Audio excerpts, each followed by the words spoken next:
Esta es una producción de Grupo Fórmula. En México, de acuerdo a la Organización Mundial de la Salud, basado en datos no confiables del gobierno mexicano, 7.700.000 personas padecimos COVID, yo me incluyo. De estas se murieron entre 600 y 800.000, no las 335 que mentirosamente también el gobierno nos ha informado. Esto dice que habemos 7 millones de mexicanos que no nos morimos, que podemos estar sufriendo diferentes secuelas del COVID. En el mes de febrero pasado se publicaron 3 estudios en la muy prestigiada revista médica The New England Journal of Medicine, todos ellos hablando sobre cómo el COVID afecta tus habilidades mentales. Vieron que no solamente afecta el sistema respiratorio, también penetra el virus del COVID al cerebro y se queda ahí de una manera bastante prolongada. Se hicieron autopsias en cadáveres y encontraron el virus feliz y contento en los cerebros de los autopsiados. Los estudios que han realizado muestran que quienes hemos padecido la enfermedad tenemos un mayor riesgo de pérdida cognitiva. Además, imágenes del cerebro que se han tomado muestran alteraciones estructurales y una reducción en el volumen cerebral. Incluso aquellos con casos leves demostraron tener una inflamación cerebral prolongada que equivaldría a 7 años de envejecimiento. No te asustes, Juan, no te asustes. Yo no lo tuve.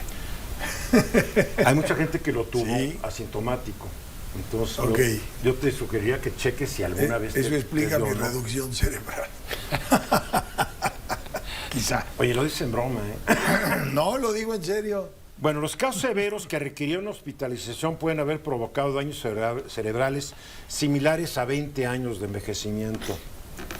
Experimentos de laboratorio han demostrado que el SARS-CoV-2 puede fusionar células cerebrales, interrumpiendo su actividad eléctrica y comprometiendo su función.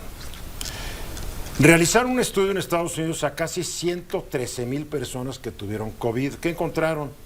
Déficits significativos en la memoria y la ejecución de tareas. Los afectados mostraron una disminución en su coeficiente intelectual con una pérdida promedio de 3 años. Aquellos con síntomas persistentes no resueltos, como falta de aire y fatiga, perdieron 6 puntos de coeficiente intelectual. Y los que fueron hospitalizados en cuidados intensivos perdieron hasta 9 puntos. La reinfección con el virus contribuyó a una pérdida adicional de 2 puntos. Yo soy mal pensado, dije, el presidente le dio 3 veces el COVID. Enero del 21, enero del 22 y abril del 23. Le dio 3 veces. Entonces hagan cuentas. Yo no lo digo, lo están diciendo los estudios. Y estos ejercicios de autocrítica, pues pueden ser, no sé. A ver, para entender esto, una disminución de 3 puntos en el coeficiente intelectual incrementaría el número de adultos que tienen un coeficiente inferior a 70 en México, que se estima que hoy son entre 2.2 y 2.6 millones de mexicanos. Se calcula que más o menos un 3% de la población de un país tiene un coeficiente de 70 para abajo. ¿Qué significa? Pues que no son muy listos, hay que decirlo. O sea, ser inteligente o no inteligente no es porque seas fregón. Tu genética ayudó y no hay mayor mérito en eso. Pero hay gente que desde el nacimiento están predispuestos a tener un coeficiente intelectual bajo. ¿Qué es 70 para abajo? Es no entender mucho lo que se hace, es de repente necesitar que los ayuden a hacer tareas, etcétera, etcétera. El cálculo es que tal vez tenemos por esto unos 500,000 a 1 millón más de personas afectadas por el COVID que podrían tener esta declinación en su coeficiente intelectual. ¿Y por qué aquí es importante? Porque esto va a afectar el sistema educativo, va a afectar el sistema productivo en personas que van a empezar a trabajar y tal vez no entienden qué tienen que hacer, no entienden un manual para manejar un equipo, niños están en clase y no entienden, y que los maestros que no están capacitados para darse cuenta que un niño tiene problemas de aprendizaje, lo mandan a la esquina de castigo. Creo que este es otro desafío que va a enfrentar la presidenta electa Claudia Sheinbaum en compañía de su próximo secretario de Salud, David Kershenovich, y es una solución que además va a requerir que los sucesores de Claudia Sheinbaum atiendan porque este es un problema que va a tardar años, décadas en resolverse, porque además vienen las nuevas cepas de COVID, que si bien no afectan el sistema respiratorio, parece que sí tienen algo en común con las primeras, se van al cerebro. Les gusta estar entre neuronas. Sí, Juan. A ver, dos comentarios que abonan en lo que tú estás hablando de este impacto terrible. Según estudios de la UNESCO, la OCDE, etcétera, 1 de cada 4 estudiantes no pudo acceder a los sistemas de educación remota cuando llegó el COVID. Si en México estás hablando de casi 40 millones de estudiantes, Estás hablando de 10 millones. de 16 millones de estudiantes que no tuvieron acceso a educación remota, con el consecuente rezago en todo lo que implica. Eso añádele que a los que les dio COVID van a tener más problemas de aprendizaje. Exacto. Y el segundo tema que es importante en el sector salud, solo se atendieron enfermedades preexistentes en una cantidad que representó el 48% de las consultas médicas del 2019. No se murieron tantos. En el 2020. ¿Esto qué significó?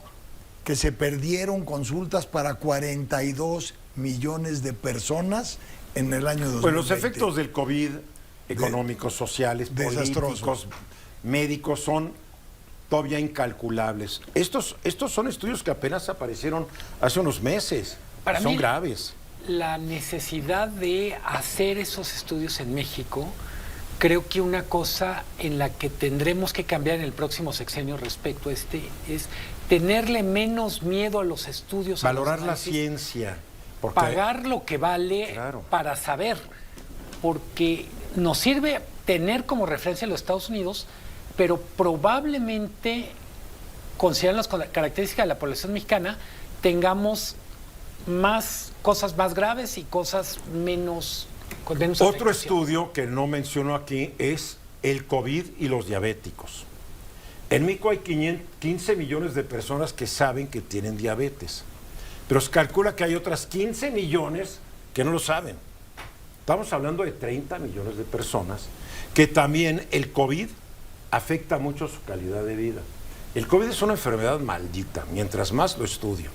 Y yo conozco muchas personas que padecieron de COVID que sí te hablan de que quedaron cansadas o que tienen como lo que llama esta neblina mental, de que se distraen, que no se pueden concentrar. Entonces se está corroborando en estudios muy amplios. Esto es grave. Claudia Sheinbaum y Kersenovich van a tener que, entre toda la bronca de problemas, Por lo pronto que saquen a Gatell de cualquier trabajo relacionado con analizar el COVID. yo no estoy de acuerdo. Yo creo que a Gatell lo tienen que mandar de guía de turistas a las Islas Marías, con boleto de ida y de jamás regresar, porque si hay un tipo que ha causado muerte y destrucción en este país, es este innombrable charlatán. La verdad, ojalá no le den chamba, porque voy a perder mi fe. En serio. No, es que era el doctor, ¿cómo se llama este que nazi que acabó en Brasil? Mengele. El doctor Mengele. Mengele. Es que esta es la versión mexicana, el doctor Mengele. ¿Se acuerdan que dijo que le dé a todo mundo COVID, así salimos rápido? El efecto de la- rebaño. El efecto rebaño. No, ya me pusiste de mal humor más de recordar ese patán. Hablar Vamos a ver. Está bien, de hermano. COVID en México es inevitable hablar de... Yo estaba feliz con mi cafecito y todo, ya me echaste a perder el día. Hugo, ya sabes lo que te deseo yo, sinceramente. Y de puntitas, mensajes. Esta fue una producción de Grupo Fórmula. Encuentra más contenido como este en radioformula.mx.